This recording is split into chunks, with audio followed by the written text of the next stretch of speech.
কারো ক্যান্সার দেখে যদি এই দোয়াটা আপনি বিশ্বাসের সাথে পড়েন, জীবনে কোনোদিন ক্যান্সার রোগে আক্রান্ত হবেন না। দুর্ঘটনা দেখে যদি পড়েন, ওই দুর্ঘটনা আপনাকে স্পর্শ করবে না। যে কোনো কারো বিপদ দেখে যদি কোনো বিশ্বাসী বান্দা এই দোয়া পড়ে, বিশ্বনবী বলেন লাম ইউসিবহু যালিকাল বালা, ওই বিপদ তাকে আর ধরবে না। উফিয়া মিনহু মিন যালিকাল বালা কাইনাম মা কান, সে যতদিন হায়াত পাবে কোনোদিন ওই বিপদ তাকে স্পর্শ করবে না। অনেক সময় আমরা দেখি হাসপাতালে ক্যান্সারের 3rd স্টেজে চলে গেছে, লোকটা হ্যাংলা হয়ে চিকন হয়ে হায়রে কি কষ্ট পায়, দেখি না?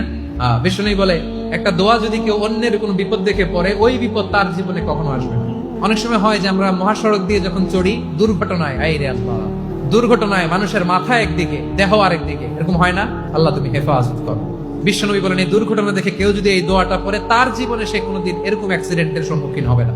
শুনবেন, বিশ্বনবী বলেন অন্যের বিপদ দেখে কেউ যদি পড়ে আলহামদুলিল্লাহিল্লাযী আফানি মিম্মা বাতালাকা বিহি ওয়া ফাদ্দালানি আলা কাসীরিন মিম্মান খালাকা তাফদীলা, মানে প্রশংসা সে আল্লাহর, যে আল্লাহ তাআলা তোমাকে যেই জিনিস দিয়ে পরীক্ষা করেছে আমাকে ওইটা থেকে বাঁচিয়ে দিয়েছে। তোমাকে আল্লাহ যেই বিপদে ফেলেছে আমাকে ওই বিপদ থেকে তিনি মুক্ত রেখেছে, আর তার অনেক সৃষ্টির উপর আমাকে তিনি প্রাধান্য দিয়েছে। সুবহানাল্লাহ পড়েন।